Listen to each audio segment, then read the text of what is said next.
on va se présenter déjà. Donc, moi, c'est Mathieu Liévois. Donc, certains me connaissent déjà, surtout ceux qui ont pu suivre de mes cours. Donc, voilà, en gros. Et à côté de moi, Rosemary, qui m'assiste dans tous les cours et qui m'assiste à la technique ce soir. Parce que Euh, on va essayer. On a appelé au secours notre fille, enfin, ma fille qui est à Séoul en ce moment en disant il faut que tu nous installes le truc, on est perdu, panique à bord. Donc, c'est bon. elle nous a tout installé. Donc, en principe, ça devrait marcher, on ne devrait pas avoir de coupure. Donc là, je ne sais pas si vous pouvez éventuellement activer ou désactiver le son. Peut-être qu'on On a peut privilégié en tout cas l'échange par le chat, hein. par le Donc chat. j'ai expliqué au tout début, j'ai mis un petit message pour ça, pour que vous puissiez vous connecter et poser vos questions. Voilà, si Et on vous. va peut-être commencer par la première question qui a été posée par Véronique, qui nous demande, je suis hospitalisée et je, mais ça peut concerner d'autres manières, enfin, d'autres gens pour d'autres raisons. Et je voulais savoir s'il était possible de rejoindre la formation en décalé ou savoir si vous aurez une autre session. Alors, déjà, est-ce qu'il y aurait une autre session cette année? Alors, une autre session cette année, je pense pas. Parce qu'en fait, on les tire pas mal, là. On arrive pratiquement au printemps. On fait 12 mercredis et on essaye de ne pas faire tous les mercredis pour Non. laisser le temps de faire les tessons, de les cuire, pour en discuter. Et quand on n'est pas professionnel, bon, on n'a souvent que le week-end pour travailler. Donc voilà, on ne voudrait C'est pas. sur 5 mois, C'est sur 5 mois. au moins 23 semaines. Donc, on commence mi-novembre et on termine T'as la liste, non? mi-avril. Où est-ce que Tu avais les documents? il Non, tu les était as là? enlevés? Ah, ils Ah, sont ils sont là. là. Voilà. Donc, vous voyez, et on termine le 16 avril. Et encore, on se réserve justement de finir le 16 avril au cas où on ait besoin de décaler, si vous avez besoin de temps pour faire les De tessons. travailler. Donc, Donc, c'est pas impossible que ce soit peut-être une semaine plus une tard. semaine plus tard, oui, Donc, ça si prend c'est déjà pas possible. mal l'année. Ouais. Mm. En fait, c'est la deuxième année qu'on fait ça. On a déjà fait une session l'année dernière. Et en fait, c'est vrai qu'il y avait des personnes qui partaient un peu plus longtemps en vacances de Noël. Du coup, c'était bête qui loupe un mercredi. Donc, on a décalé d'une semaine avec l'accord de tout le monde, bien sûr. À chaque fois, toute décision qui sera prise sera demandée à l'ensemble du groupe pour voir si c'est possible. Voilà. Voilà. Et par ailleurs, alors suivre en décalé, est-ce que ça semble envisageable? Euh, Alors, oui, non, ça va être difficile, à mon avis, de commencer la formation après coup. ouais. Parce que dans un premier temps, on apprend un peu toute la pratique du calcul moléculaire. Alors, c'est pas compliqué, on prend le temps, mais justement, on prend le temps. Donc, quelqu'un qui nous décalerait, sauf si elle sait déjà faire, bien sûr. Bien sûr. Et puis surtout, comme il y a des cuissons, du défournement, des analyses de tessons au moment des défournements pour la suite, après les choix qu'on doit faire pour les progressions d'oxyde, être en décalé, à mon avis, c'est un petit peu compliqué. Un peu compliqué. Alors, on peut éventuellement, quand on loupe une séance, parce que ça va arriver, il y a toujours toute la séance est enregistrée. Donc, on vous envoie après la séance enregistrée, donc vous pouvez la voir entièrement après coup. Mais comme elle est enregistrée, vous ne pouvez pas intervenir. C'est un peu l'inconvénient. Voilà, c'est ça. Donc,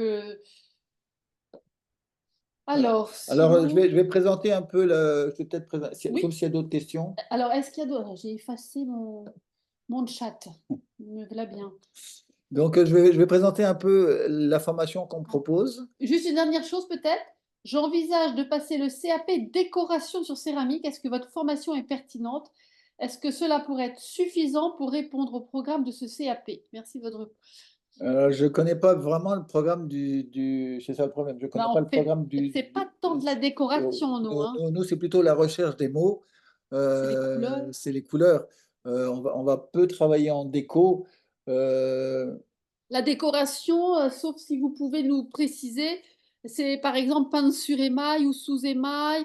C'est pas trop oui, oui, l'orientation non, de cette session. moi, on est plutôt dans la chimie appliquée des émaux, où on va essayer de comprendre comment on fait un émail, comment on le travaille si ça marche pas, parce que souvent ça marche pas, comment on va pouvoir faire des émaux éventuellement avec des produits de récupération dans la nature, Mais on ne va pas tellement travailler sur l'application des émaux. Voilà. Donc, On travaille sur tessons, sur des petites. J'ai pas ouais. ramené de tessons, bêtement, De désolé. fait, Fatima dit oui, c'est peindre sur émo, donc Oui, non, nous, non, on ne non, fait non, pas trop ça dans c'est cette pas, question. c'est pas tellement ce type de formation. Voilà. Je vais chercher des tessons. Oui, des tessons, des crus et puis des émaillés, Ok. il y a ceux qu'on a sortis. Ouais. Donc, la formation, donc, elle est sur 12 sur 12 semaines. Euh, on travaille surtout un émail de base pour commencer, pour comprendre tout le processus. Quel est le principe pour trouver un émail? Parce que, alors c'est un émail qui est tiré du livre de Daniel de Montmolin. C'est le numéro 33 de Daniel de Montmolin, pour ceux qui connaissent un peu. Je vous parlerai un peu des livres. Voilà. Je ne sais pas si vous connaissez ce livre-là, mais je pense que vous devez tous connaître. Pratique des émaux de grès de Daniel de Montmolin. Je vous présenterai quelques livres à la fin qui sont indispensables quand on veut travailler les mailles. Mais celui-là, c'est vraiment l'indispensable en premier. Mais je pense que tout le monde l'a, en général, toute personne qui s'intéresse un peu à l'émail connaît Daniel de Montmolin et à son livre. Donc ça devrait fonctionner. Donc on prend cet émail-là et je vais le numéro 33 de Daniel de Montmolin et on fait une progression 6 alumine. Bon, je vous expliquerai le processus. De toute façon, je vous donne à chaque fois un PDF avec le travail à faire. Je ne vous laisse pas dans la nature, débrouillez-vous. Hein. À chaque fois, il y a un petit PDF avec les points à calculer. On va apprendre à les calculer aussi avant.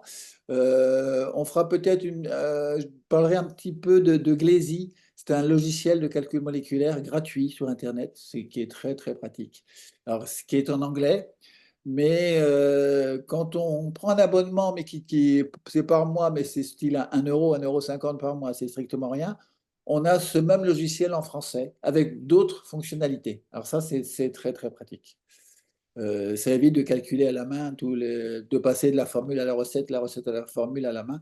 Ça se fait tout seul. C'est vraiment un logiciel extraordinaire pour ça. Et c'est une banque de données mondiale sur tout ce qui a déjà été fait. On trouve plein de recettes. Ça peut être des points de départ. C'est vraiment. Il n'y a jamais eu un logiciel de cette qualité-là qui a été fait.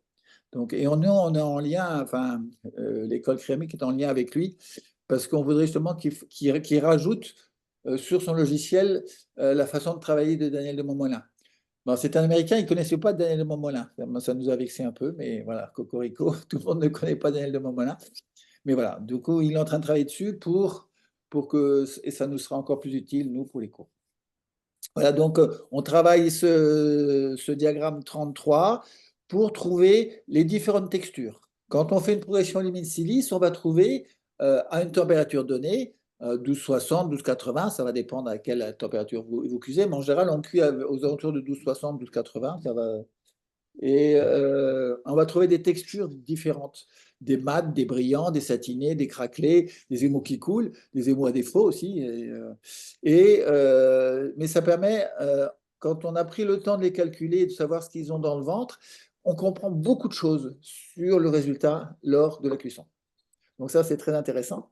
Et quand on a fait ça, on va choisir 2 à 3 textures. Alors, ça peut être tous la même texture et on travaille chacun de notre côté et on compare les résultats, ou ça peut être certains qui vont travailler cette texture-là, d'autres cette texture-là, et ainsi de suite. Et on va mettre dedans des opacifiants. Ce que j'appelle les opacifiants, c'est surtout 2 oxydes et le rutile, c'est du titane, et le zirconium ou l'étain. Et là, ça permet de boucher un peu, de rendre les émaux qui étaient transparents, les rendre opaques, et ils vont développer différemment la couleur. Donc le zircon, il est très très bien parce qu'il va donner des émaux très unis. Quand on veut du monochrome, le zircon est très très bien pour ça, l'oxyde de zirconium. Et le rutile, ça fait l'inverse, ça va donner plein de mouvements, des taches, des craquelures. Et c'est intéressant de voir ce que donnent ces émaux qui sont au début au niveau fusion, mais c'est que des couvertes transparentes, comment ils vont commencer à être influencés par ces opacifiants.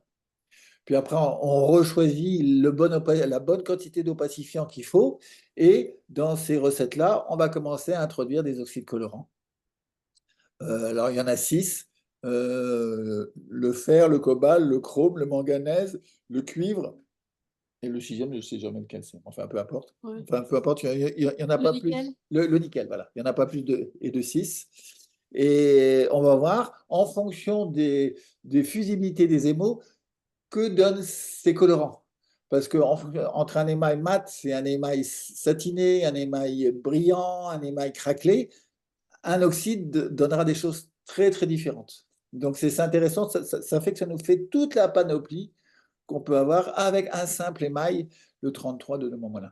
Donc là, ça fait pas mal de boulot. Donc, on arrive pratiquement au printemps 2025. Une fois qu'on a bien compris ça, on va, en fonction de vos demandes, parce que moi, je vais m'adapter. Si vous me dites, moi, je voudrais travailler tel type démo, donc je le ferai. On peut aussi travailler, on n'est pas tous obligés de travailler le même émail. C'est bien pour comparer, mais euh, il y en a peut-être qui vont vouloir travailler des émaux spécifiques d'oxydation, comme des taches d'huile ou des chinos en oxydation ou des cristallisations. Ça peut être intéressant pour ceux qui veulent travailler la cristallisation.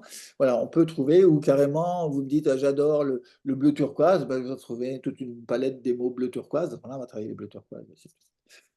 Voilà en gros ce que ça donne, où à chaque fois, donc, on se retrouve donc, le mercredi soir de 8h à 22h, 22h30. Souvent, ça traîne un peu, mais on essaie de ne pas trop traîner parce qu'on sait C'est qu'il parfait. y a des gens qui travaillent et le lendemain matin, ils ont besoin d'aller au boulot, puis nous aussi, le lendemain matin, on travaille.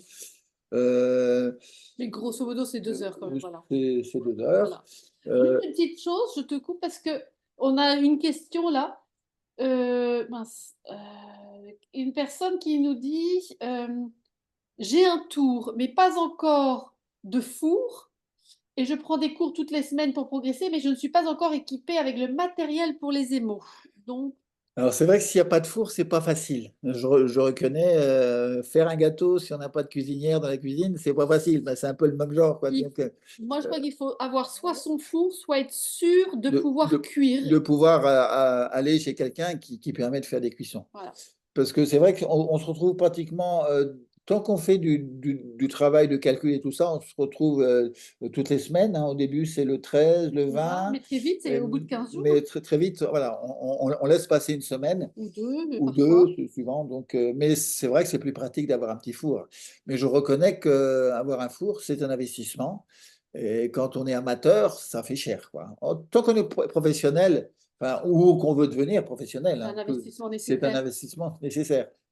Quand on a l'habitude de travailler juste dans un atelier où on va toutes les semaines, si on peut mettre les tessons, c'est très bien. Il n'y a pas besoin d'avoir un four. Mais c'est vrai que souvent, les tessons, on les fait à la maison, puis il faut les transporter à cru pour les mettre dans le four. Souvent, ils arrivent abîmés, c'est pas facile, quoi. On a une autre question ici, c'est l'atelier où je pratique cuit nos créations à 1240 degrés. N'est-ce pas trop bas pour une cuisson de grès? Vais-je réussir à faire mes propres émaux à partir de vos cours avec cette contrainte? Oui. C'est Alors, c'est intéressant. vrai que plus on va cuire bas, plus on va descendre la température, plus c'est difficile d'avoir des émaux. C'est un peu la difficulté parce qu'il faut créer ce qu'on appelle des eutectiques, quelque chose qui fondre les émaux. Alors, c'est vrai que cuire 1240, c'est très vrai dans les ateliers où on achète les émaux tout faits, souvent. Quand on les fait soi-même, on peut arriver, hein. Quand on fait une progression en silice alumine, les premiers qui sont tout en bas à gauche, où il y a peu d'alumine et peu de silice, on aura des émaux qui fondront à 12,40. C'est évident. Mais du coup, il n'y aura pas la possibilité d'avoir tellement d'autres textures, d'autres textures. Mais ça peut très très bien marcher. 12,40. Maintenant, il faut savoir pourquoi on cuit à 12,40 dans un four. C'est souvent la question que je pose, moi, pourquoi vous coincez Alors, la plupart du temps, c'est qu'on a un vieux four qui a du mal à monter à 12,40 déjà. Alors, on évite d'éterniser la cuisson de 20 minutes, d'une demi-heure, d'une heure, en voulant cuire à 12,60 ou à 12,80. Mais moi, je vois les résultats qu'on a à 12,80 sont souvent beaucoup plus simples à avoir à 12,80 qu'à 12,60 ou même 12,40. On a pour répondre à la question. Voilà. Alors, donc, une personne demandait si je rate un cours, est-ce qu'il y a un replay? Donc, oui, il y Oui, a un bien sûr, il y replay a un qui est replay. disponible quelques minutes hein, après Bah, la fin du cours. oui. Donc, on va passer à une autre question. Est-ce que ça fonctionne avec des argiles basse température? Et suite de la question donc de Linda, du coup, il faut privilégier un four électrique ou à gaz puisque cela influence les couleurs. Donc il y a deux questions. Alors, deux questions. Alors, c'est vrai que les émeaux haute température sont beaucoup plus simples à faire quand on apprend à faire des émaux. Parce que les matières premières qui vont composer ces émaux sont beaucoup plus simples. Il y a 4 ou 5 produits, il y a de la chaux, du kaolin, du feldspath, de la silice. On peut très bien faire un émaux avec ces 4 produits. Dit qu'on va être en beaucoup plus basse température, enfin, j'imagine, on parle de la faïence là, il va falloir introduire, pour faire fondre ces matières premières, du bore ou du plomb. Le plomb, c'est pas terrible, donc c'est même pas bon du tout. Donc on laisse tomber le plomb, on va utiliser du bore, et le bore est introduit par des frites. Donc il va falloir travailler avec des frites. Et là, ça devient plus complexe et plus cher, parce qu'une frite, ça peut coûter facilement 15-20 € le kilo.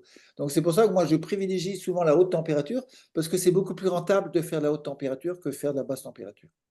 Bon, je reconnais que souvent, les vendeurs de fours, ils vendent des fours de basse température un peu moins chers, pour attirer le chaland ou le client, pour qu'ils achètent après des émaux qui, eux, sont chers.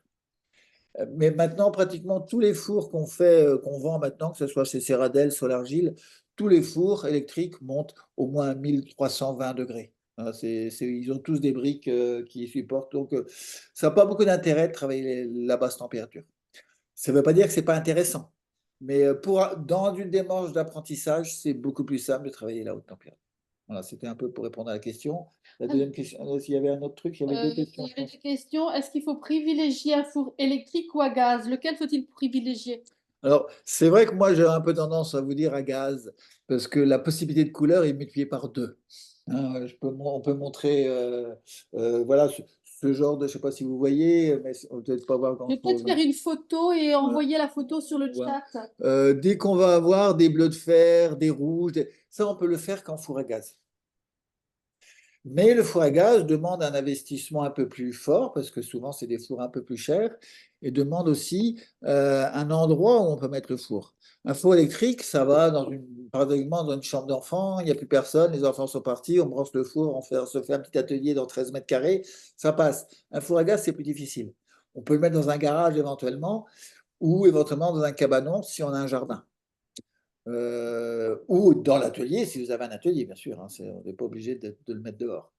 Mais les possibilités de couleurs, c'est extraordinaire en four à gaz. Parce qu'en four à gaz, on va pouvoir avoir ce qu'on a en four électrique, plus ce qu'on a en four à gaz.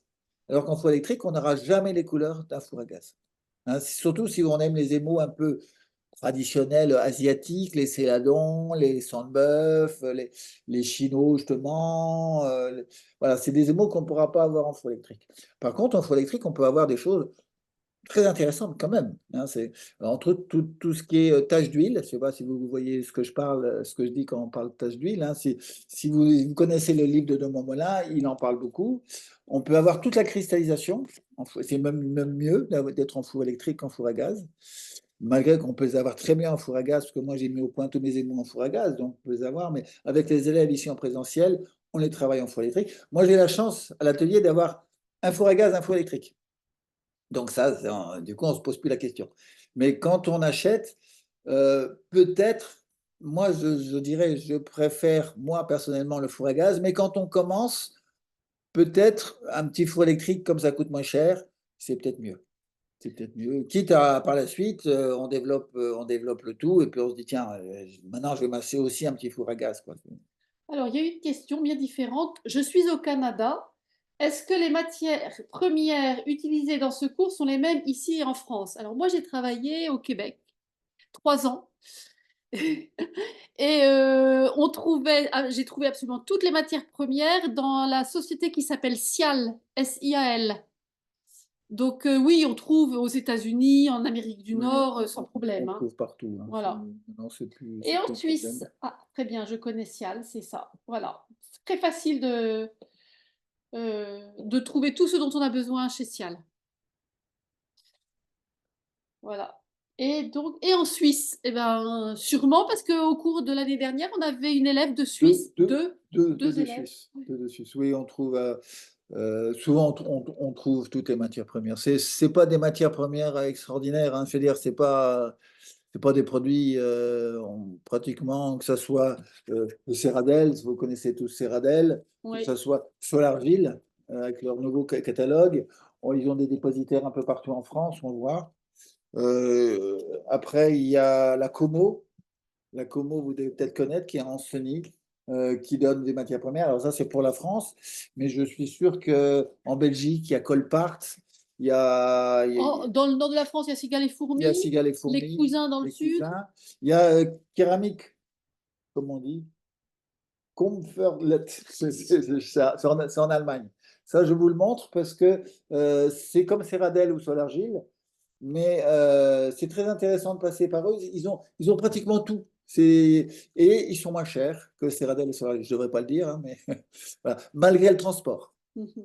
C'est alors c'est peut-être plus amateur que les autres, mais je ne sais pas quel est votre niveau, vous, mais à moins qu'il y en a qui veulent devenir des futurs potiers, hein, C'est possible, hein, bien sûr.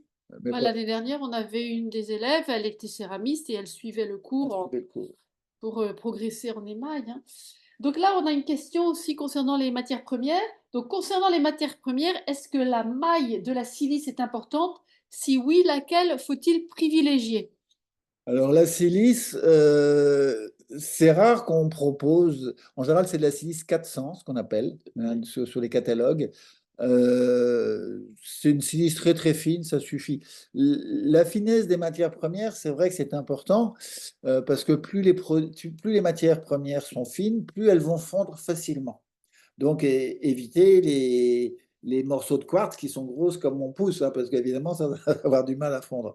Mais en principe, moi, j'utilise des tamis de 80, c'est maille 80, je vous montre, hein, c'est des petits tamis comme ça, euh, et ça va très bien, et tout passe dedans. Donc, je pense que la silice, évidemment, si la silice, on la récupère soi-même, on la broie, ça va être difficile. Mais la silice qu'on trouve chez le revendeur, elle est suffisamment fine et ça marche très bien. J'ai oublié, il y avait une question précédemment. C'est Mathieu, je suis actuellement votre formation complète sur l'émail et je ne l'ai pas encore terminée. Comme je débute, est-ce qu'il faut avoir terminé votre formation donc pour suivre ce cours en ligne? Alors, Oui, ce soir, après le cours, il faut la terminer. C'est c'est vrai que on comprend nettement mieux quand on a tout lu avant ou écouté avant. Parce que il faut pas rester bloqué sur quelque chose qu'on ne comprend pas. Bon, c'est vrai que la formation, elle débute pratiquement le 15, donc il reste encore un mois. Je pense que ça vaut le coup au moins d'écouter une première fois. Même si on y revient après, de toute façon, Marc pourrait peut-être témoigner là-dessus, mais je suppose il a regardé plusieurs fois mon cours en avançant. Voilà, il n'a pas fait qu'une fois et c'est fini. On y revient en permanence. Donc, il faut l'avoir commencé de toute façon, pour amorcer, mais si elle a vu au moins les trois premiers cours, ça suffit amplement pour continuer, quoi. voilà. Donc pour l'instant, nous n'avons pas de nouvelles questions, donc on peut continuer la présentation. Voilà, alors, Et je vais puis, peut-être un peu vous parler du matériel qu'il faut. Donc, il faut pas énormément de matériel pour faire des recherches, hein. C'est vrai que ce qui peut coûter le plus cher, c'est les tamis, hein. Donc, moi, je fais des petits tamis moi-même à base de tuyaux en PVC. C'est des tuyaux de gouttière de 80 millimètres, de 8 centimètres. Donc, j'achète un mètre de gouttière et j'achète un raccord, les raccords qu'on met entre deux gouttières. Ce qui fait que c'est un tuyau qui est un tout petit peu plus grand et qui va s'emboîter là-dedans. Et j'ai été acheter sur Internet, sur Amazon, de la toile à tamis. Je vais vous montrer ce que c'est.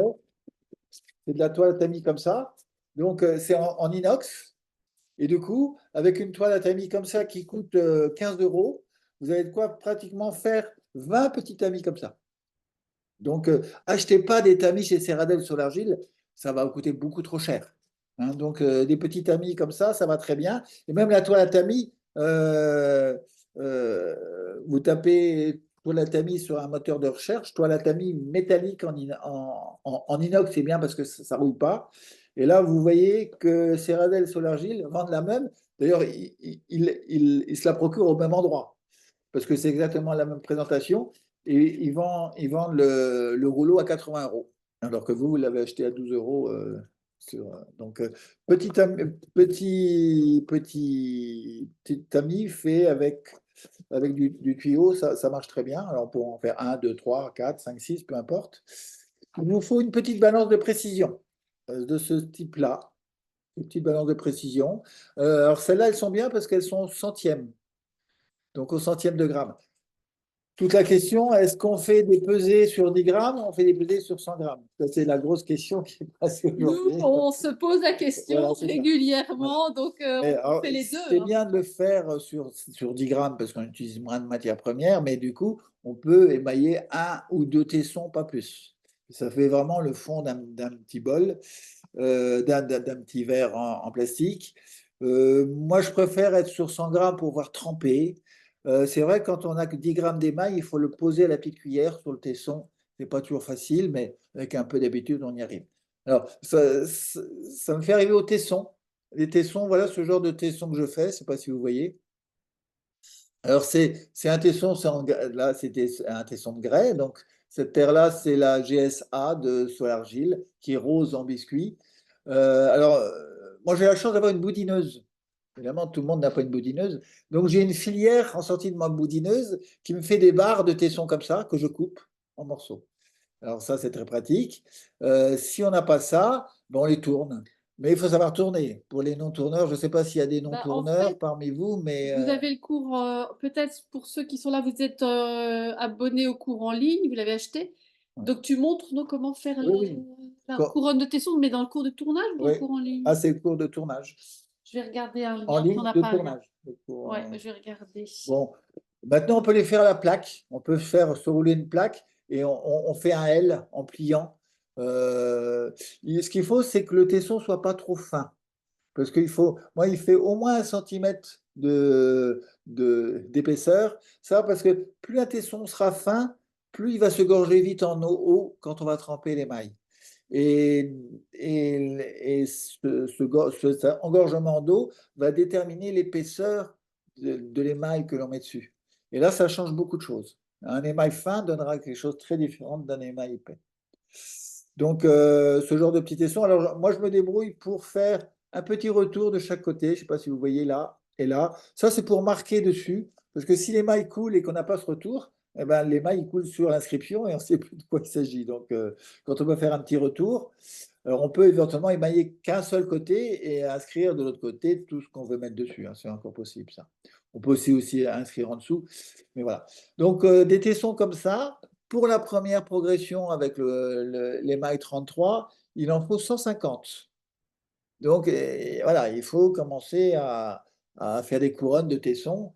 En général, dans un grand rondeau de 30 cm, 35 cm, on en fait 25. Donc, il vous faut pratiquement 4 à 5 couronnes pour faire 150. Ça, c'est le premier exercice. Dans l'ensemble de toute la formation, il faut pratiquement le double en tesson. Ça part très, très vite, les tessons. Donc, ça fait partie des tessons. Vous voyez, si j'en prends un, là, c'est un tesson qui a été, on le voit bien. Donc, je me rapproche, c'est par là. J'ai inscrit là le nom de l'émail. Et puis j'ai trempé, et puis on voit le résultat après cuisson. Je ne sais pas si je suis bien au centre d'ailleurs. Voilà. Donc en plus donc des tessons, du tamis, donc la petite balance c'est bien. Alors il existe des toutes petites balances qui ne sont pas chères du tout. La dernière, c'est ce que j'avais avec les élèves, c'est dans des petites boîtes comme ça en plastique. C'est des balances d'écolier. Je vais essayer de l'ouvrir, c'est pas facile à ouvrir. Voilà. Je sais pas si vous voyez des petites balances comme ça. Donc ça coûte pas cher du tout. Ça coûte 6-7 € sur Google, non, sur Amazon. Mhm.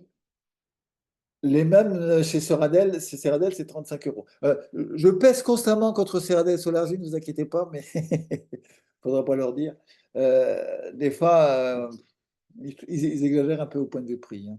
Donc ces petites balances-là, elles sont très bien, elles sont des petites boîtes. Euh, Elles sont hypersensibles, c'est un peu l'inconvénient. Ça veut dire que si on la met sur la table et qu'on s'appuie sur la table avec les deux mains, hop, ça change tout. C'est pour ça que je préfère des balances peut-être un peu plus costauds. Euh, il existe des balances encore plus costauds, plus grandes. Alors, plus la balance sera grande et stable, mieux ça sera, mais plus le prix augmente. C'est un peu l'inconvénient.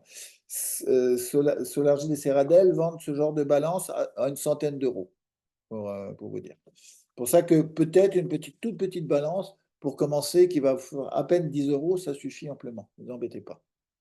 Alors, nous avons de nouvelles questions. Mes tessons habituels font environ 0,7 cm d'épaisseur. Est-ce trop peu? Non, ça peut aller, hein. Disons que moi, souvent, avec mes élèves, je leur fais des schémas et je fais le dessin de l'épaisseur d'un carreau et demi de feuille A3, un petit carreau. Les carreaux font 5 mm, donc un carreau et demi, ça fait 7 mm 5. Donc 7 cm, 7 mm, C'est bien. ça ira très bien, hein. Il ne faut pas vous embêter. C'est surtout, souvent la tradition, c'est de penser plus on tourne fin, mieux on tourne. Donc on tourne hyper fin pour montrer qu'on s'est bien tourné, mais c'est inémaillable après. Donc, il faut faire un peu plus épais, hein. Moi, je me rappelle très bien, pour la petite histoire, quand j'étais jeune potier, j'avais été voir un potier allemand qui était le Daniel de Montmolin allemand, et j'ai amené de mes pièces pour montrer que, et j'avais pris les plus fines pour montrer que je savais bien tourner. Il m'a remis en place de suite. Il a à peine pris la pièce, il m'a dit pourquoi tu tournes si fin? Pour de l'émail. Je ne dis Ouais. pas qu'il ne faut pas tourner fin, mais quand on veut travailler l'émail, il faut tourner un peu épais. Et pour enfin, continuer sur cette question, donc la question de Marc, quelle hauteur pour le tesson? Alors, les miens, ils font 8 cm de haut. 8 cm de haut, là, cette hauteur-là, c'est 8 cm. Pour pouvoir, c'est pas qu'on va émailler tout le tesson, mais pour voir quand les émaux coulent, de combien ils coulent. C'est important. Parce que si on émaille jusqu'en bas et que ça coule, eh ben, on touche la plaque. Donc moi, je fais même, quand je peux, je les fais 8 cm et puis avec un petit outil, lors du tournage, je me fais un petit trait. Ça fait que je grave dedans. Ça fait que tous mes tessons, je les émaille jusqu'au petit trait systématiquement. Et comme ça, je vois, après cuisson, est-ce que ça a dépassé le petit trait ou pas. Ça, c'est des informations qui sont très utiles quand on veut travailler les émaux. Alors, nous avons une nouvelle question de Nadine. Votre formation n'aborde pas trop la pose de l'émail. Avez-vous prévu de faire une formation complémentaire sur ce sujet, sachant qu'il y a de nombreuses techniques différentes et que la manière dont on applique l'émail peut influer sur le rendu final? Oui, c'est Nadine qui pose cette question. Nadine, oui. Nadine, et c'est vrai que je suis tout à fait d'accord avec vous, Nadine, mais c'est pas simple. Et la pose de l'émail, évidemment, je pourrais faire. Alors, j'ai un cours, hein, que je propose sur ce qui s'appelle 12 recettes, quelque chose comme ça, Mais j'appelle ça. même dans le cours de tournage, il y a quelques vidéos pour montrer comment l'intérieur, comment Oui. l'extérieur, mais c'est vrai, c'est C'est vrai que c'est pas facile pas si en simple. distance. C'est pas vraiment facile en distance parce que tout dépend du matériel que l'on a. Si on n'a qu'un seau, une bassine et une louche, ça ne sera pas tout pareil que si on a une cabine d'émaillage. Du coup, la pose de l'émail,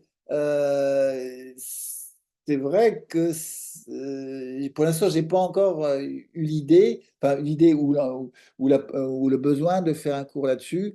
Souvent, on apprend la pose avec un potier, mais en présentiel. Parce qu'il a plein de petits trucs, des petits détails, comment il va faire.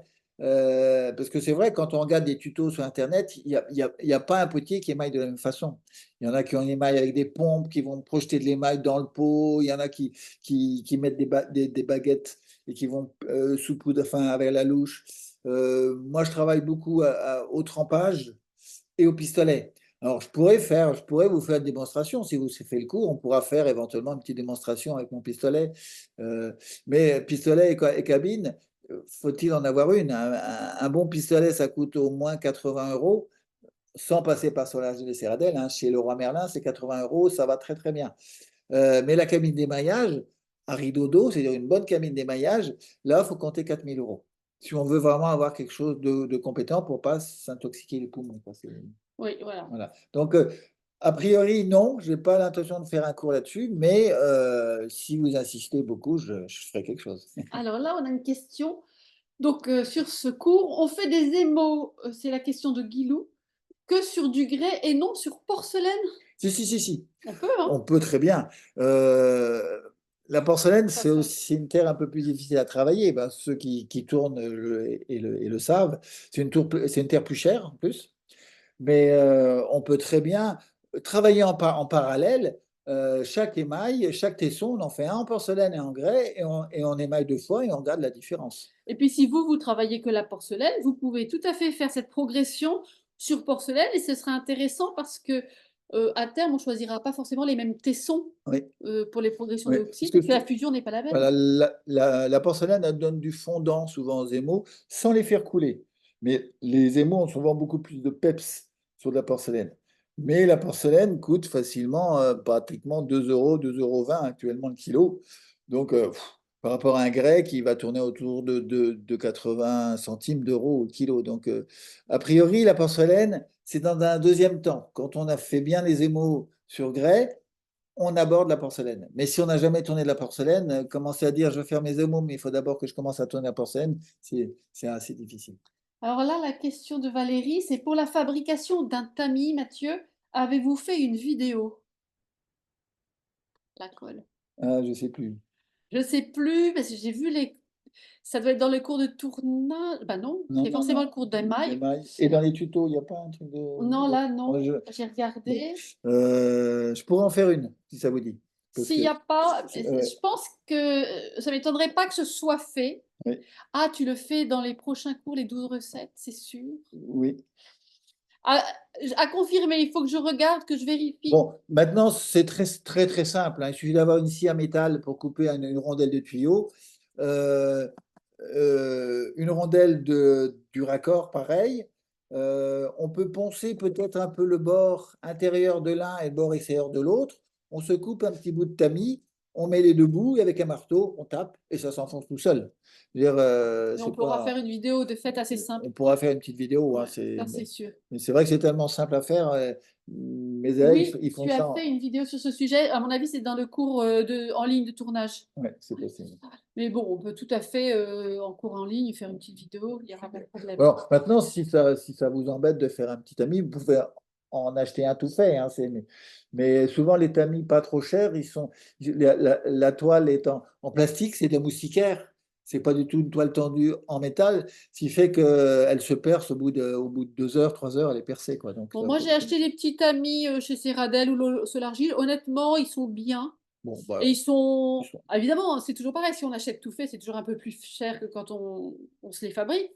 Mais ceux que j'ai achetés, vraiment, ils sont bien, ils sont petits, bon, bah, il y avait en bois, en plastique et c'était bien du métal. d'accord, bon, très bien. Donc ça se trouve.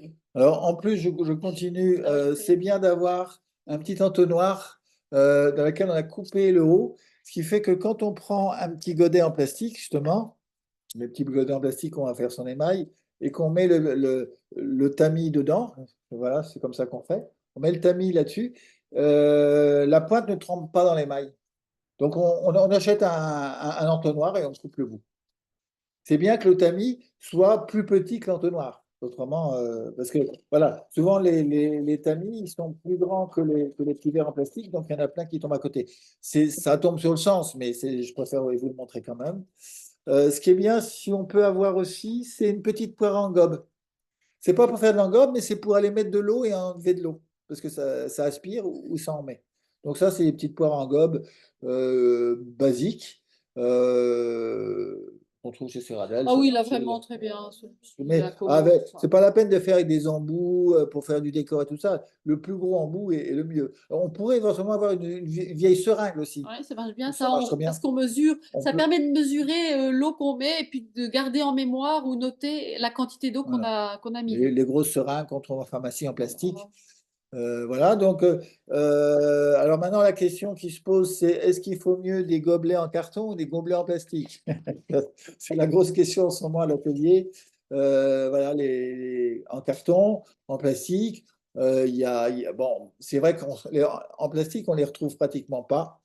Mais il y a un de mes élèves qui m'a dit, il y a une étude qui a été faite que les cartons les gobelets en carton, c'est beaucoup plus polluant que les gobelets en plastique parce qu'il faut mettre des cols, parce qu'il y a plein de choses.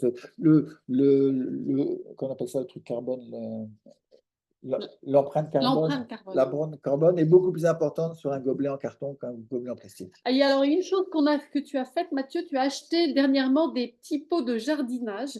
Ils sont tout lisses en Ah oui, plastique, oui, donc réutilisables facilement. Et en fait, l'émail coule très bien dessus. Donc, pour vider et tout, Ouais. ça se passe très bien. On peut les rincer et les réutiliser. Oui, alors ça, c'est des gobelins en plastique réutilisables qui coûtent un peu plus cher, qui Mais on sont les un réutilise. peu plus fermes, mais qui sont bien, quoi. Et vraiment, là, on était content parce qu'on pouvait bien vider l'émail, parce qu'on fait que sur 10 grammes, donc on ne veut pas en perdre. Et ça fonctionnait bien. Alors, on peut aussi acheter ou récupérer dans des familles où il y a des bébés, des petits pots de bébés en Ah oui, ça, on verre. en a plein. Ça marche très bien, ça, hein, mais voilà, il faut les passer. Il faut avoir moi, quand j'utilisais les pots de bébé, parce qu'au début, je n'ai même pas pensé aux gobelets en plastique, j'avais récupéré plein de petits pots quand j'ai commencé. Je l'ai passé à la machine à laver. Alors, je ne sais pas si c'était bon pour la machine à laver, mais au moins, ils étaient propres. Ah ouais, bah, c'est Voilà. sûr. Alors, en plus, il faut bien sûr des petites bassines basiques, hein, c'est vraiment tout petit, et des pinceaux. Moi, j'appelle ça des pinceaux japonais. Ça, c'est De pour voilà, calligraphie. de calligraphie.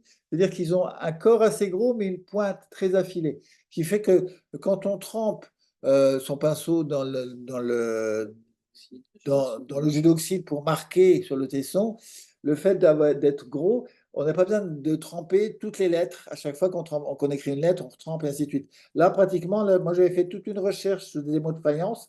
J'avais 32 tessons. J'ai trempé mon pinceau qu'une seule fois pour marquer les 32 tessons. Donc, c'est quand même beaucoup plus pratique. Et le fait d'avoir une pointe comme ça, on peut écrire très, très, très, très finement. Bon, ça, moi j'ai trouvé ça à Artéis. Artéis, c'est une entreprise qui vend pour les artistes, Rougier et Play ou ce genre de choses, ça marche Ou bien. même Leclerc, Oui, ils ont des pinceaux. Moi, j'ai acheté le mien chez Leclerc. Voilà, ça se trouve ce qu'il faut, largement. c'est il y ait une pointe très très Voilà, fine. c'est ça. Alors ça, c'est quand on marque avec un mélange d'oxyde de fer et d'oxyde De de manganèse. manganèse, 50-50, et puis un tout petit peu de bentonite ou de terre ou d'ocre pour éviter que ça plombe trop vite. Donc on a une espèce de d'encre, c'est de la fausse encre parce que c'est de l'oxyde de fer et de l'oxyde de manganèse, mais ça marche très bien sur les tessons, aussi bien en basse qu'en haute température et aussi bien en oxydation qu'en réduction. Maintenant, si on n'aime pas trop ça, on peut très bien utiliser, ça c'est depuis cet été, j'ai fait des stages, des sanguines, des crayons sanguines. C'est de l'oxyde de fer et ça marche très bien. Donc vous écrivez, alors souvent dans les sanguines, on vous propose quatre couleurs, noir, un rouge clair, un rouge foncé et un blanc. Le blanc et le noir, ça ne marche pas. Le noir, c'est du carbone et le blanc, c'est de la chaux. Donc, ça ne se voit pas. Il faut vraiment des sanguines, de couleur sanguine. Eux, ils appellent ça sépia. Sépia, voilà. Donc, ça, c'est très bien, parce qu'on écrit comme un crayon de papier. Ça coûte beaucoup moins cher que les crayons oxyde vendus chez Céradel Solargine. Ou ailleurs, J'en remets une couche. ou les autres. Voilà. Quand même, voilà. Et ça, c'est bon, c'est comté de Paris. Ça marche très bien. Alors, c'est vrai que ça s'use vite sur les tessons, donc il faut aussi acheter un taille-crayon avec, parce que ça passe son temps à tailler ça. Là, j'ai une nouvelle question. Dans votre formation, on fait des progressions sur la base de 100 grammes de matière. Quand on rajoute de l'eau, on arrive à un volume important. Comment arrivez-vous à faire tenir vos essais dans un verre en plastique? C'est pour ça que j'ai des verres plus grands. Et c'est pour... Oui, c'est Voilà, vrai. En fait, tout dépend des matières premières. Si vous aimez travailler des émaux à la cendre, par exemple, qui gonflent énormément, on ne peut pas mettre ça dans un petit verre en plastique, ça je reconnais. Ou bien à ce moment-là, on se dit, je divise toutes mes matières premières par deux et je suis sur 50 grammes. Faut juste pas se tromper, tout préparer, et du coup, ça rentre facilement. Moi, 100 grammes d'émail dans des petits verres en plastique avec des petits traits, comme ça en tout, ça monte souvent jusqu'au dernier petit trait. Donc, on peut tremper sans problème. Avec les émaux à la cendre ou les émaux à base de terre, comme des bentonites qui gonflent énormément, du coup, j'ai pris des gobelets qui ont deux fois plus de volume que ça. Là, je pense que c'est 25 centilitres, donc ça doit faire 50 centilitres. Mais c'est vrai que il faut en tenir compte. Faut en tenir compte. Mais là, aujourd'hui, justement, on est en session émail avec les élèves. On a fait ça sur 10 grammes pour voir ce que ça donnait. Voilà. Du C'est coup, plus facile. là, c'est l'inconvénient. 10 grammes Non, là-dedans, là, c'est pas possible. c'est plus possible. Donc, il faut les tout petits verres à shot en papier ou en plastique. Ils sont tout petits. Et là, ça va très, très bien. Alors, il faut dire aussi qu'on est beaucoup plus nombreux. Alors, forcément, si on fait tous sur 100 grammes, on a une perte. Oui. C'est un peu pour lutter contre le gaspillage. Donc, on fait cet essai sur 10 grammes et on verra si ça marche et Si puis ça si on marche. continue ou pas, de toute Ouais, façon. ouais. Mm. Voilà, peut-être que je peux vous parler un peu des livres qui sont indispensables. Donc, je Ouais. vous ai montré tout à l'heure La pratique des émaux de grès de Daniel de Montmolin. Alors, ouais, alors c'est des émaux de grès et de cendres végétales. Très, très bien. Alors, c'est Daniel de Montmolin et Patrick Buté, qui est un prof au CNIFOP. Donc, il a travaillé avec Daniel de Montmolin. Ça, c'est le deuxième. Moi, j'appelle ça la Bible de l'émailleur potier. C'est le Mathès. Mathès. C'est un livre allemand qui était traduit en français, maintenant il est surtout en français, qui est assez extraordinaire, que j'aime beaucoup, parce qu'on trouve tout. C'est vraiment, il répertorie toutes les formules des frites, les formules des argiles qu'on peut trouver dans le Colorado. C'est vraiment c'est une banque de données extraordinaire. En plus, il va classer, alors il a 1100 recettes, alors c'est pas tellement pour les recettes, parce que les recettes, on a besoin d'en avoir des toutes faites, parce que justement, le but, c'est de les trouver soi-même. Mais il va classer toutes les couleurs par montre. Je m'explique. Aux États-Unis, comme c'est un livre allemand, mais ça a surtout été utilisé par les Américains, ils donnent pas la température avec une température, ils donnent la température avec une montre, des montres pyrométriques. Montre fusible ou Ça montre, s'appelle des voilà. montres fusibles. Donc, ce livre-là, il va classer toutes les couleurs en fonction de la température à laquelle on cuit. C'est-à-dire, par exemple, on cherche un rouge, il va vous dire, ben, à partir de 750, on peut avoir un rouge. Voilà la formule du rouge de 750, avec à chaque fois, on le voit sur ces livres-là, il y a, je ne sais pas si vous voyez, oui, il y a la formule et la recette travaillée par un potier. La formule et la recette travaillée. Donc, c'est un très bon point de départ quand on cherche une couleur précise à une température précise. Ça, c'est très bien. Justement, quand on cuit, par exemple, à 1240, on peut trouver une recette à 1240 qui n'aurait pas marché à 1280. Donc ça, alors il existe, il n'est pas très cher. Il existe maintenant alors, en papier plus souple. Donc il est à 35 euros ce livre, alors que moi j'avais dû payer à l'époque dans les 50 euros. Bah, à mon avis, tu l'as payé en francs. Ah oui, c'est précisément en Vu francs. son âge. Même en thunes, peut-être. Ah, pardon. Voilà. Alors il y a un autre livre qui vient de sortir, enfin, il a un an et demi, de Josie Dienno. Alors c'est un pavé, hein. Ouh. Alors c'est un livre très bien fait. Très très bien fait. Alors on le trouve que chez Josie Dienno, parce qu'elle se fait de l'auto-édition. C'est une femme qui a fait de la recherche toute sa vie, et c'est la compilation de toutes ses notes. Donc il est très très intéressant. Alors il y a plein de photos de tes sondes. Bon, c'est un peu écrit en petit, si je pourrais dire. C'est-à-dire que, bon, c'est comme un gros Larousse. Il fait combien de pages? Il fait 600 pages, et il n'y a pas un centimètre carré qui n'est pas écrit. Donc, mais alors, il y a plein de schémas. Bon, c'est un livre très intéressant. Il est un peu cher. Il est dans les 90 euros, je crois. Ok. 80 euros, là, cette marque. Ben voilà, voilà, c'est ça euh, le livre qu'on trouve actuellement, le Ah, le Mathès. Mathès, Le voilà, ça c'est le Mathès, voilà. Mathès, voilà. Bon, c'est un très très bon livre, hein, ça c'est Ok, évident, ouais. c'est une banque de données assez extraordinaire. Et puis il y a d'autres livres qui viennent de sortir. J'ai pas encore eu le temps de le voir. Il y en a un qui s'appelle La science de la céramique. C'est Brune Somogli qu'il est un petit peu. Somogi. Somogli. De Brune. Alors, il a le gros avantage, c'est qu'il n'est pas très compliqué à comprendre. Il se lit comme un roman. Il n'y a pas plein de trucs qui servent à rien. Pour ça, c'est très très bien. Moi, c'est une de mes élèves qui l'a trouvé, qui me l'a présenté. Il me dit, je l'ai lu en un week-end comme un roman, c'est très agréable. Bon, ne faites pas ça avec le livre de Josie, hein, parce que vous allez avoir mal au crâne, hein. Mais avec celui-là, pourquoi pas? Ça peut être une bonne entrée en matière quand Oui, on a besoin de s'initier. voilà.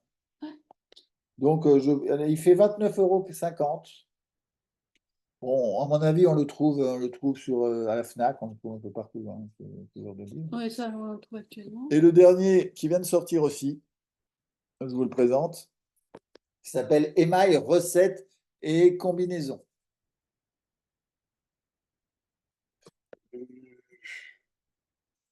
À mon avis, c'est le moins intéressant.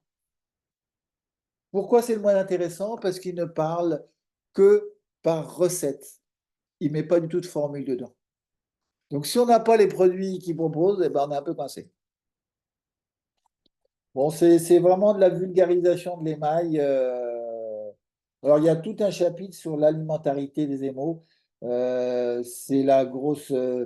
En ce moment, c'est les grosses questions des gens. Est-ce que mon émail, je ne vais pas empoisonner mes clients ou est-ce que je ne vais pas empoisonner mes amis? Est-ce que c'est dangereux pour moi? Il y a une peur frénétique des matières premières. Ouh là là, ouh là là, ouh là là. C'est un peu excessif. Je dois reconnaître que ce qui compte, c'est d'avoir une hygiène d'atelier, ça c'est important. On prend les précautions d'un masque et des gants, on craint strictement rien d'utiliser de la silice, qui est le produit le plus dangereux pour le potier à cause de la silicose, ou des produits comme du barium. Tout le monde dit. Moi, je sais que j'ai répondu à une question dans échange de recettes haute température sur Internet et j'ai donné une recette avec au barium. Et je me suis fait fusiller, mais alors par tout le monde, parce que j'osais utiliser du barium. Alors qu'en fait, si Alors, on se protège pour l'utiliser, si on se protège, si tu cuis bien et après. puis en fait, s'il est dangereux le barium quand il est en poudre et qu'il est pur. C'est sûr que si on le balance dans son pot comme ça, qu'il y a un petit nuage et qu'on le sniffe, ça c'est dangereux. Mais dès qu'il est dans de l'eau, il est plus dangereux du tout. Et une fois qu'il est fixé dans l'émail, il ne refoule pas. Donc, il n'est pas dangereux du tout. Et c'est dommage de se passer du barium, parce qu'il y a plein de couleurs qu'on ne peut pas avoir sans barium. Entre autres, les bleus turquoise, ça donne du peps aux émaux. Alors, en plus, il n'en faut pas beaucoup. 3-4% suffit pour donner ça. Voilà, ça c'était pour la petite histoire du barium. Voilà, alors ça, c'est les livres les plus intéressants. Il y en a certainement d'autres. Il y a le Daniel Rod, mais qu'on ne trouve plus ou à des prix astronomiques. Voilà. Le Daniel Rod, c'est un livre qui date des années 70, qui est très très bien fait. Moi, j'ai appris avec ce livre-là. Ça s'appelle Terre et glaçure de Daniel Rod. Mais les meilleurs prix, c'est 200 euros maintenant sur Internet, quoi. Il y a une spéculation sur ces livres. Alors, si vous le trouvez par hasard sur un site ou dans une brocante, achetez-le, hein, parce que mais je l'ai même vu à 500 euros, ce livre-là. C'est un Mhm. peu n'importe quoi. Il est très, très bien fait aussi, mais je range Et ça. là, juste, j'en profite pour dire donc que c'est Nadine qui nous dit certains sites internet référents que vous citez, c'est vrai, dans le cours en ligne, n'existent plus, malheureusement. Oui, Pouvez-vous vérifier si vous avez des équivalents? De fait, il faudrait qu'on fasse un petit retour sur tout ça et que de temps en temps, on fasse une oui, petite mise à jour de tout il y ça. avait un potier, comment il s'appelait, qui donnait plein de recettes de frites. C'était. Et en fait, il a pris sa retraite et il a fermé. Donc maintenant, c'est bien parce qu'il y a pratiquement toutes les frites, on avait les formules. C'est Bon, dommage. maintenant, on les trouve relativement facilement. On tape le nom d'une frite sur Internet, on trouve la formule. Le problème, c'est que si on ne sait pas ce qu'il y a dedans, on tape un peu au hasard. Bon, Solargile et Serradel ont chacun une dizaine de frites, ce qui est déjà Oh, c'est assez déjà bien, il y a un bon suffisant. choix hein, déjà. Il faut peut-être aller voir s'il n'y a Ah pas oui, une alors, inscrit. et juste une dernière chose, c'est pour les livres, s'il fallait n'en choisir qu'un, sur lequel vous reviendriez? Alors, c'est vrai que moi, je m'appuie sur mon cours sur le livre de Daniel de Momona. Donc, c'est vraiment un livre indispensable à avoir. Moi, je choisirais au moins celui-là. C'est parce que ce qu'on va faire pendant cette année, c'est vraiment ce qu'il y a dans le livre, en gros, hein. Alors, c'est pas tout à fait ça, mais moi, je m'inspire de lui. Mais du coup, c'est bien pour dégrossir. Mhm. Si on va aller plus loin, moi, ça serait plutôt ma thèse après, parce qu'il y a beaucoup plus d'informations sur. Il faut dire, Daniel Momola, il est très bien pour trouver des émaux qui vont fondre. Mais il parle très très peu des couleurs, ou il parle des couleurs uniquement avec l'oxyde de fer. Mhm. Donc, il ne donne pas d'informations sur le cobalt, sur le cuivre, sur le chrome. Alors que Mathès, il donne toutes Voilà. ces Il a informations. énormément travaillé l'oxyde de fer parce que son souci, c'était surtout de montrer aux gens qu'il était possible de faire soi-même de très beaux émaux avec des matières premières faciles à trouver et pas chères. Et c'est ce qu'il a fait. Ouais, c'est ce Voilà. qu'il a fait. Je connais toujours à 5. Combien? C'est bon. D'accord. Donc, y a-t-il d'autres questions? Alors là, par exemple, une petite précision. Donc de Marie, je n'arrive pas à comprendre à quoi sert une frite. Alors, une frite. Je vais montrer sur le livre de Daniel de Montmolin, on voit la zone frite. Oui. En fait, quand on fabrique des émaux, surtout en France, c'est une spécialité française, on va utiliser des feldspaths. Les feldspaths, ce sont des roches qu'on trouve dans le granit. Le granit, c'est du feldspath, du mica et du quartz. Le feldspath, c'est une roche assez tendre, mais qui a la particularité d'avoir et du sodium, et du sodium et du potassium, d'avoir de l'alumine et de la silice. C'est pratiquement les ingrédients qu'on met dans un émail. Enfin, la plupart, ces trois ingrédients-là, on va les mettre dans un émail. Donc, un feldspath, c'est déjà pratiquement un émail tout fait pour le potier. Mais le fait d'avoir de la silice et de l'alumine, on est obligé de cuire assez haut. Donc, quand on veut cuire plus bas, on ne peut plus utiliser de feldspath. On est obligé d'utiliser des frites. Quand je dis plus bas, c'est en dessous de 1240, 1200, 1200. Donc, les Allemands qui travaillent beaucoup vers 1220 utilisent essentiellement des frites et très très peu de feldspath. Mais moi, je trouve que ça fait du coup des émaux beaucoup plus chers. Donc, je préfère cuire plus haut, quitte à dépenser un peu plus de carburant, mais on fait énormément d'économies sur l'émail lui-même parce qu'on va utiliser des feldspaths. C'est un peu ma politique de recherche. Et puis, sur le livre de Montmolin, en effet, à cause de cet alumine et de silice, quand on fait une recherche, je ne sais pas si vous voyez là, mais voilà. Par exemple, là, on s'est mis sur le diagramme 33. 33, C'est il classique. y a une zone avec du feldspath et une zone avec une frite. Donc, si on veut descendre en dessous de l'alumine et de la silice qu'un feldspath nous donne, on est obligé d'utiliser une frite. En fait, la frite, c'est un feldspath artificiel, Voilà, c'est une un feldspath reconstitué. substitution du Voilà. feldspath qui va utiliser moins de silice et moins d'alumine. Donc, ça permet de faire un technique plus bas et de cuire plus bas. C'est un peu le. Bon, On élargit sa palette de voilà, recherche. voilà, on élargit, c'est tout à fait. Alors, c'est vrai que les frites, on les utilise surtout en basse température, en faïence, parce qu'on ne pourrait plus utiliser de feldspath ou tellement peu que ce n'est pas assez suffisant pour faire un émail. Donc, un émail de faïence, c'est essentiellement une frite avec un peu d'alumine et un peu de silice. Mais c'est à 50% souvent une frite. Là, moi, j'ai un cours. Si vous allez sur mon site, je fais un cours entièrement sur la fabrication des émaux de faïence. Mais du coup, ça fait des émaux pratiquement du double de prix. Donc, c'est bien tant qu'on est amateur, parce qu'on va utiliser 5, 6, 10 kilos d'émail. Quand on est professionnel, moi, quand je produisais, j'étais à la tonne d'émail par an. Donc, je fais une sacrée différence quand je paye mon émail 3 euros ou quand je le paye 30 euros. J'avais intérêt à pouvoir travailler à 3 euros.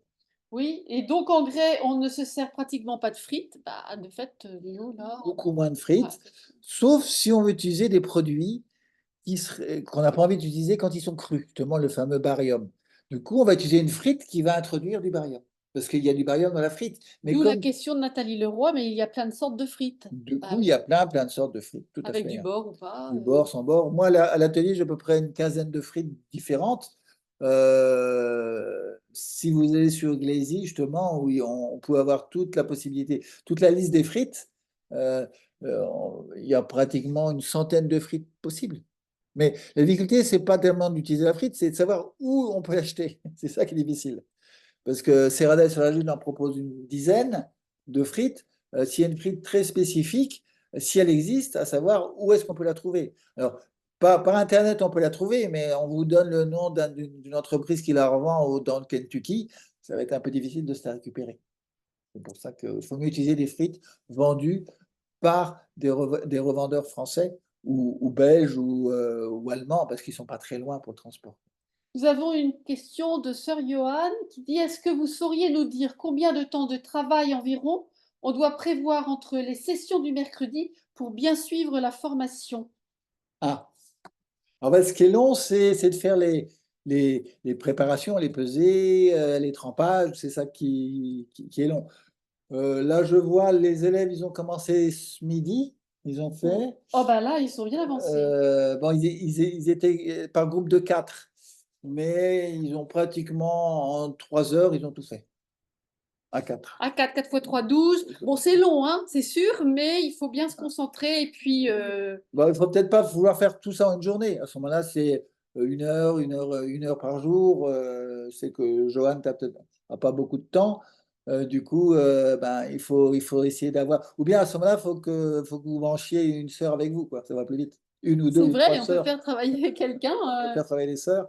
Du coup, ça va beaucoup, beaucoup plus vite. Là, je vois, on travaille avec les élèves 5 émaux, et chaque émo a au moins 40, 40 Entre 40 et 56 points à chaque fois. points, et on va faire ça en une journée et demie. Mais ils sont très nombreux, les élèves, hein. C'est pour ça que quand on est tout seul, c'est beaucoup plus long. Voilà, attendez, là, voilà, il me dit un truc bizarre. Hop. Ensuite, quelqu'un nous dit, quelle est la différence entre un émail et une glaçure? Ah, question. Glaçure, c'est le terme anglais d'émail. C'est la même chose. Glaçure et un émail, hein. Alors, c'est vrai que le mot émail existe aussi en anglais. Moi, j'ai appris ça. Ah bon, je sais pas peut-être. Mais l'émail, ça sera plutôt le côté brillant, l'émail des dents, ou l'émail, voilà, le côté brillant, dur. Alors que la glaçure est plus réservée à la céramique. C'est-à-dire que sur du métal, on peut mettre de l'émail pour le travail, tout ce qui est émail sur métaux, justement. On ne parlera pas de glaçure sur émail. La glaçure n'est que sur la céramique, Alors, quelqu'un demandait le coût de la formation et si on pouvait payer en plusieurs fois. Donc, j'ai mis le lien pour le prix de la formation et puis effectivement, on peut payer en 3 fois. en 3 fois, sans problème. Voilà. Voilà. Est-ce qu'il y a d'autres questions? Est-ce qu'il y a d'autres questions? Sinon, ah, oui, non, c'est tout. Tout ce qu'on Mais avait on mis. peut, on peut peut-être vous montrer Attends, peut-on quand même utiliser des frites pour une cuisson à 12-40? Bah oui. Bien sûr, bien sûr. Justement, la frite va amener du beurre. Alors, il faut une frite qui a du bord. Donc, il faut déjà, mais ça, on pourra en parler, hein, comment justement on peut savoir si cette frite-là est bonne ou si elle n'est pas bonne par rapport au bord, par rapport, justement, le bord va abaisser considérablement le coefficient de dilatation. Je ne rentre pas dans les détails actuellement, mais le bord, ça va permettre éventuellement de régler le problème des craquelures sur un émail. Mais ça abaisse aussi considérablement le point de technique, le point de fusion. Donc, il suffit de mettre, on a un émail à 12,60, on va mettre 5 ou 10% de frites qui a du bord, et on pourra cuire à 12,40, même à 12,30 sans problème. Ça, c'est très pratique quand on veut abaisser le point de Et fusion. de même, quand on trouve une recette qu'on aime bien et qui contient de la frite, eh ben, il suffit de l'enlever. Si on cuit à plus haute température, Voilà. on peut déjà essayer de jouer avec ça. Il faut oser tester plein, plein de choses. Vous ne pouvez pas savoir le nombre de choses que j'ai mis dans mon four, moi, pour voir. J'ai mis du béton, j'ai mis un chat un jour, mais c'était pas prévu. Il était rentré dans le four qui était chaud. Mais ça m'a fait une cendre d'os qui était intéressante.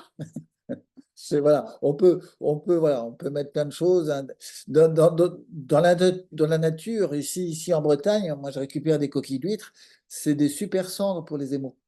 Des cendres d'os, parce que la coquille d'huître, c'est un os extérieur par rapport à une huître, mais c'est pratiquement la même chose qu'une cendre d'os.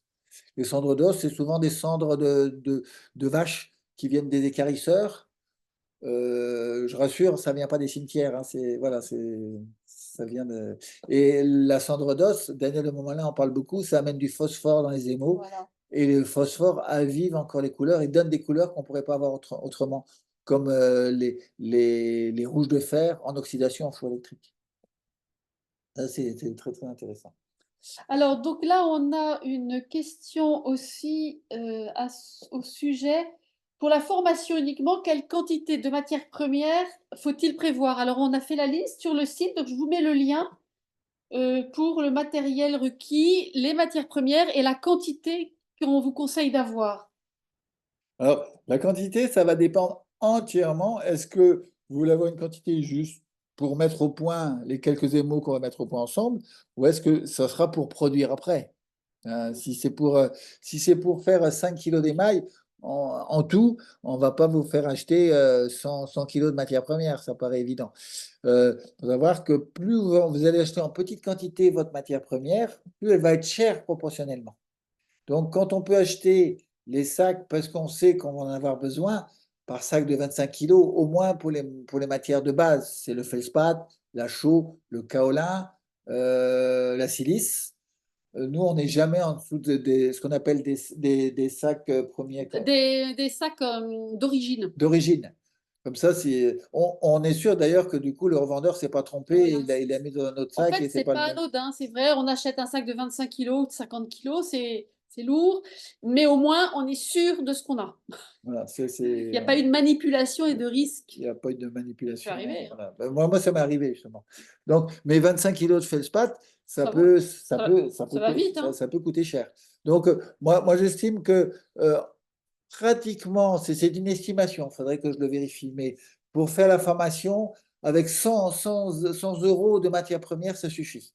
Mais on va acheter les produits, les matières premières en sac de 5 kilos, les oxydes en sac de 250 grammes, et pas au kilo, alors que moi, j'achète tout au kilo en général. Parce que Voilà, c'est une manière, oui, de faire les essais sans avoir trop à dépenser au début, pour quoi. commencer, de fait. Et s'y prendre un peu à l'avance pour commander aussi. Parce que souvent, les fournisseurs, bah, ils ne sont pas d'une réactivité extraordinaire et ils peuvent, voilà, il faut Ils quand peuvent même mettre longtemps à livrer, hein, c'est livrer. vrai. Donc, de fait, il faut savoir s'y prendre un peu à l'avance. Après, certains envoient, hein. Moi, j'ai été frappée, c'est Cigale et Fourmis, je Oui. crois, qui m'a expédié Si- jusqu'à 20 kilos, oui. ils envoient, Alors, et à partir de 149 euros, c'est gratuit la ouais. livraison. Alors, C'est Cigale et intéressant. Fourmis, c'est un site qui est très bien pour l'expédition, justement. Mais ils le font payer. Donc, quand on compare les prix entre Cigale et Fourmis et Colpart en Belgique ou Serradel ou Solargine en France, ils sont un peu plus chers. Mais ils sont hyper réactifs Ouais. et ils vous envoient ça dans la semaine. C'est vraiment, moi, j'ai été vraiment. C'est très bien. Alors, Cigale et Fourmis, c'est dans le nord, c'est près de Lille. Peter Laven aussi envoie matière première facilement. Oui, c'est Ouais, vrai. ouais. Ouais. Oui, Peter Lavanne aussi. Alors, c'est région parisienne, Peter Lavanne, hein, je crois, essentiellement. Voilà, c'est ça. Cigale et Fourmis, au-delà de 149 euros, voilà. Et c'est gratuit, effectivement. Ouais. Donc, ça peut être Là, j'ai eu intéressant. recours à eux quand j'ai eu besoin de manière un peu urgente, quelque chose, ben, Oui, ça, ils c'est sont bien. efficace. Ils sont bien. Voilà pour est-ce que vous auriez, si vous avez d'autres questions, n'hésitez pas. Euh, Donc là, il reste il reste 5 places. 5 places dans le cours. Voilà. Donc, Nous sommes 80 en ligne. oula, impressionnant. Ah, 4 places disponibles. Ça y est. Ouais, Le compte à rebours a commencé. voilà, c'est ça. Enfin, en tout cas, il y a une session par an pour l'instant. Oui, Voilà. Et puis, normalement, on fait une rencontre par an comme ça aussi pour expliquer ce que recouvre cette formation. Donc, notre prochain rendez-vous pour la session suivante, ben, c'est dans un an. c'est- Normalement, c'est ça. donc, je peux vous montrer un peu, pour ceux qui ne connaissent pas, La cristallisation. ma spécialité. Je ne sais pas si vous voyez, c'est ce qu'on appelle la cristallisation. Donc ça, pour ceux qui feront le cours, on va en travailler. C'est intéressant la cristallisation parce que ça s'obtient relativement facilement en four électrique. Donc pour ceux qui ont un four électrique, ça permet, Je vais la euh, photographier, ça passera mieux en ça photo. permet d'avoir ça. En four à gaz, on a des choses différentes. On va avoir de la cristallisation rouge à cause de la réduction qu'on n'aura pas en four électrique. Mais voilà, c'est un peu plus complexe. Oups. Et puis, on pourra travailler les émaux qui ont les superpositions d'émaux dans des bols. Souvent, quand on fait toute une recherche, la première chose à faire, c'est on fait des petits bols et on teste les émaux des tessons sur des petits bols. Et dans les petits bols, on peut après mélanger les différents tessons pour voir les uns sur les autres, les différents émaux qui sont sur les tessons, pour voir sur les autres quelles vont être leurs réactions. Est-ce qu'ils vont tenir? Est-ce qu'il va y avoir du retrait? Et là, on apprend plein de choses aussi. Donc ça fera partie aussi de la formation de tester. C'est pour ça que je dis ça parce que ça permet de remplir des fours. Parce que souvent, on dit, ah ben, moi j'ai un four de 80 litres, s'il faut que je cuise 15 tessons dans 80 litres, c'est pas rentable. Mais on peut mettre autre chose, bien sûr. On peut mettre d'autres pièces. Alors, c'est vrai que quand on a un four comme ça qui fait un certain volume, on hésite toujours à cuire si on n'a que quelques petits tessons. On peut cuire beaucoup plus vite quand on n'a que quelques tessons. Moi, j'ai acquis un tout petit four de 15 litres. Alors, c'est vraiment. Mais je cuis en 2 heures à 1300. Et je vois aucune différence avec mes émaux que je cuis en 8 heures dans l'autre four. Donc, ça, c'est intéressant de dire, finalement, cuire en 2 heures avec juste une plaque et 15 tessons, on cuira beaucoup plus vite. Donc, ça ne coûte pas plus cher que de remplir entièrement le four. Parce que remplir entièrement le four, ça prend du temps. Et puis, on se dit, s'il faut que je fasse une cuisson tous les 15 jours, je ne m'en sortirai pas parce que je ne vais pas pouvoir faire assez de pièces. Mais ce n'est pas la peine de faire des pièces, les tessons suffisent.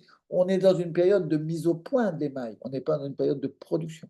Voilà. Donc, voilà. Bon, sauf si vous avez un four d'1 m3, mettez pas que 5 tessons dedans, ça va faire cher. Mais en général, on a plutôt, la plupart de vous, j'imagine, vous avez des fours entre 80 litres et 140 litres. Hein, en fournement vertical, c'est les fours les plus vendus, donc des petits fours électriques.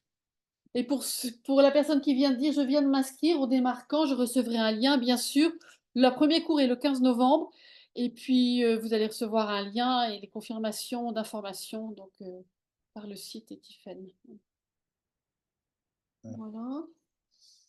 Donc voilà pour l'essentiel des questions. Je crois que c'est bon pour tout le monde. Autre question?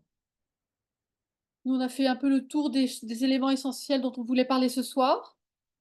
Donc, si c'est bon pour vous, Bon, vous pouvez toujours continuer à me poser des questions. voilà. Hein, je répondrai hein, si vous avez plus besoin. Si vous n'êtes Quelque pas chose, sûr, voilà. Une bon, question à laquelle vous n'auriez pas pensé là ce soir, bien sûr. pensez, vous avez mon email, donc vous me posez des questions, je répondrai de suite. Ne traînez pas trop si ça vous intéresse de vous inscrire parce que, à mon avis, il reste plus que 4 places. Ça va être complet ce soir, il y a de grandes chances. Euh, et puis, je crois que par respect de l'ensemble du groupe, je ne peux pas rajouter plein de monde comme ça. Autrement, on aura du mal à communiquer, à travailler ensemble. Hein. C'est vrai que je pourrais prendre 40 personnes, mais du coup, ça fait beaucoup trop. Ouais, parce qu'en fait, vraiment, on fait des essais, on se les partage par visio, on se prend des photos. En fait, on crée un groupe WhatsApp. Donc, tout au long, entre les cours, on échange pas mal, on Ouais. répond à pas mal de questions. Et quand les premiers résultats commencent à sortir, tout le monde prend des photos, échange sur le groupe. Donc, c'est assez sympathique. J'avoue Ouais. que l'année dernière, c'était assez Et sympa. d'ailleurs, le groupe Et toujours actif. est toujours actif, il continue à s'échanger des trucs. Il y a même un vigneron qui a envoyé du vin à tout le monde, c'était super. On a, Donc, on a on bien travaillé. travaille, on continue à travailler ensemble. Et puis, pour ceux qui continuent, ils nous posent des questions, demandent des conseils. Voilà, c'était. Bon, c'est vrai que ce cours, il est surtout fait pour un peu pour booster. Je pense que si vous avez suivi mon cours et que vous avez tout compris, à la limite, vous n'auriez pas besoin de ce cours d'accompagnement. Mais souvent, ça permet de dire, allez, il faut que j'y aille parce que voilà, Il y on a va le voir les rendez-vous, cours, il y quoi. a le rendez-vous et tout ça. Et ça motive. C'est vraiment une locomotive. Mm. Mais ce n'est pas indispensable si vous avez travaillé bien mon cours et que vous avez tout compris, hein, parce qu'on va quand même reprendre pas mal de choses du cours. Alors, pas tout, hein, c'est pour ça que je ne vais pas refaire un cours sur le calcul moléculaire. Il est très bien fait dans mon cours. Mon cours est mieux fait que ce que je pourrais vous faire en ligne, hein, donc ça ne sert à rien. Euh, mais ce qui est intéressant, c'est surtout qu'on compare nos résultats. Parce Voilà. que vous allez peut-être avoir des terres différentes, tout le monde n'aura pas la même terre. Vous n'allez peut-être pas cuire tous à la même température, parce que les fours, même si vous indiquez sur vos fours que vous cuisez à 1240 ou 1260, c'est pas du tout sûr que le four soit vraiment à cette température-là. Donc, on s'est aperçu, hein, quand on avait sept élèves l'année Oui, dernière, qu'il n'y avait pratiquement jamais les mêmes résultats chez chaque élève. c'était très intéressant, en fait. Et du coup, c'était très, très intéressant de s'apercevoir qu'on avait des choses différentes.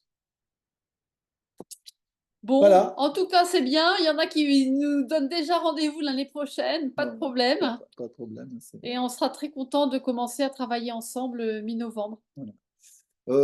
Vous pouvez toujours, de toute façon, aller voir sur mon site et faire partie de la famille Créamique. Et comme ça permet d'être au courant de tout.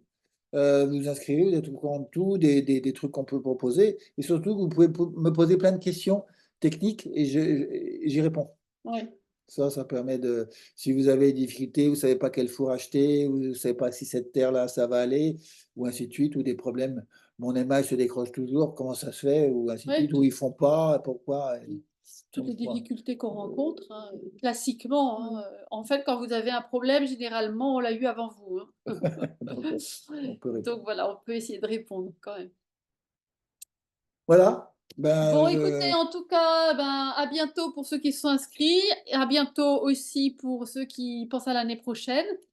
Et puis, vous pouvez toujours, pour quand vous avez le cours en ligne, rejoindre le groupe Facebook aussi, essayer de poser des questions et puis ça permet aux gens d'échanger entre eux sur le groupe et puis de temps en temps, nous intervenons pour apporter une réponse de temps en temps. Voilà. voilà, Donc, bon, bonne bon soirée vent à à tous, Marc, à Johanna, qu'on va voir bientôt, Jean-Johan, et puis tous ceux sœur qui sont Joanne, inscrits. Voilà. et puis plus ceux qui sont inscrits. Fatima, là, qui a échangé pas mal. Voilà. Donc, bonne soirée. Bonne soirée à tous. Au revoir. Bonne soirée. Bonne Bonne soirée. soirée. Salut. Salut Frédéric. Et on met fin comment? Non, comme ça. Ah, Là. Mathieu, Ah, Oui, j'avais dernière juste une petite question. vas-y, Vas-y, avant que je vas-y, ferme. juste à temps. Lors de la formation que j'ai suivie là, donc sur la cristallisation, j'avais vu donc tes tabourets de tournage que j'avais trouvé pas mal. J'ai Oui. cherché, naturellement je l'ai pas trouvé, et j'ai compris que tu les faisais faire sur mesure. Alors, Voilà, c'est un ancien élève qui est en même temps qui travaille le métal, qui m'en a fait un, puis deux, puis trois, puis quatre, puis cinq, et ainsi de suite. Donc, je vais pouvoir éventuellement vous communiquer son adresse. Il est en Bretagne, il s'appelle Mériadec Carré.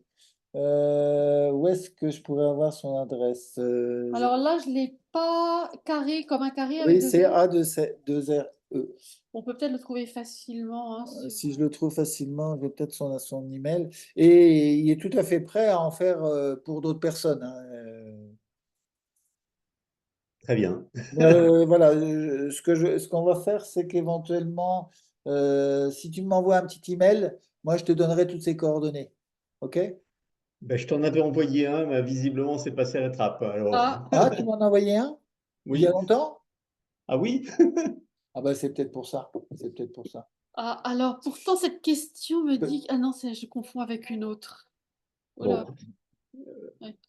Donc non, alors moi, j'ai pas l'adresse de Mériadec. Bon, Donc, tu me renvoies un mail, du coup, je d'accord. te réponds de suite. et mettez bien Très bien, merci. en objet, En hein, objet, voilà. le siège Parce que de... lui, alors, il les fait, il peut les faire à façon. Si tu es grand, tu es petit, il les fait plus grand, plus petit, et ainsi de suite. Ils, D'accord. ils sont stables, ils ont surtout des sécurités, c'est ça que j'aime beaucoup. C'est-à-dire qu'ils ne peuvent pas basculer brusquement ou tomber et se faire mal Ah au oui. dos. Ça, il a bien étudié tous les systèmes pour ça. Alors, évidemment, ils sont pas, il les fait artisanalement, donc ils sont aux alentours de 200 euros quand même. Mais Oui, si oui, bien on est sûr. 8 heures sur son tour, c'est pas mal. C'est bien, hein. Mais oui, oui. Voilà. Ok. Ok, je t'envoie ça. Très J'ai bien. ça sur mon ordinateur, mais comme Comme on est connecté elle là, est on n'ose pas connectée. trop toucher. Merci. Ok. Et puis, tiens, j'en profite pour te signaler, j'ai changé la régulation de mon four pour prendre un T411 avec une centaine de programmes possibles, mais je sais plus, 32 segments possibles ou quelque Oui, chose comme d'accord. ça pour faire la cristallisation. D'accord, bah c'est très bien. C'est un Bentrup? Marc Bentrup? C'est Non, ça. c'est pas un Ventrup, je sais pas. C'est Moi, un c'est Rode. Serradel? Non, c'est Rode, moi, le Un Rod, four. d'accord. Rod, Ok. ok. Voilà. Non, mais voilà, c'est très bien. C'est impeccable. Donc, tu vas pouvoir bien travailler. En tout cas, Allez, merci beaucoup. de rien. Allez, Salut, Frédéric. au revoir. Au Au revoir. revoir.